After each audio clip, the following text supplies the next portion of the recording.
କ'ଣ ଭାବୁଛ? କ'ଣ ଭାବୁଛି? ହଁ ଆଜି ସମସ୍ତଙ୍କର ଭାତ ହେଇଛି ନା? ସତ କହିବ, ଆଜି ସମସ୍ତଙ୍କ ରାତିରେ ଭାତ ହେଇଛି ନା ମୋ ସାଙ୍ଗମାନେ? ଆମର ବି ହେଇଛି, ଦେଖୁନାହାନ୍ତି ଆମର ବି ଭାତ ହେଇଛି ରାତିରେ।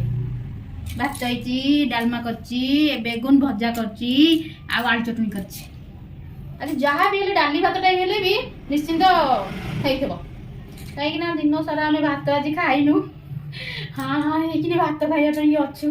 ଗ୍ରହଣ ଲାଗିଥିଲା ନା, କେମିତି ଧୁଆ ପୋଛା ଆଗେ କରିଦେଇକିନି କେମିତି ଭାତ ଦିଟା ବସେଇ ଦେଇକିନି କେମିତି ଭାତ ଦିଟା ପେଟରେ ପଡ଼ିଗଲେ ମାନେ ଓହୋ ଜୀବନ ହିଁ ପଶିଯିବ। ସେଇଆ ନା? ସେଇଆ। ଆଉ ଭାତ ଆଉ କିଛି ଆଇଟମ୍ ହେଇପାରିଲାନି? ଆଇଟମ ଅରୁଆ ଭାତ, ଡାଲମା, ବେଗୁନ ଭଜା ଆଉ ଆଳୁ ଚଟଣି, ଆହୁରି ଆଇଟମ କାକୁଡ଼ି ଟିକେ ହେଇଥିଲେ କେତେ ଭଲ ଲାଗିଥାନ୍ତା, ଆଉ ଟିକେ ଶାନ୍ତି ଲାଗିଥାନ୍ତା, ରିଲାକ୍ସ ହେଇଯାଇଥାନ୍ତା ଖାଇବାଟା। ଆଉ କିନ୍ତୁ ବଢିଆ ହେଇଛି। ପୁଅ ଆଜ୍ଞା ମାମା ଯାଉଛି। ଆସ ଆସ ଶୀଘ୍ର ଆସ, ମୁଁ ଆଉ ଅପେକ୍ଷା କରିପାରିବି ନାହିଁ। ଯାଉଛି ମାମା। ମୋ ଭିତର ଜୀବନ ଖାଲି ଛଟ ଛଟ ହେଇକି ଛାଡ଼ିଲାଣି, ଭାତ ଦିଟା ପେଟରେ ପନେଇଗଲେ ଦିନ। ହଁ ଚାଲ ଚାଲ ଚାଲ ଖାଇବା ଚାଲ।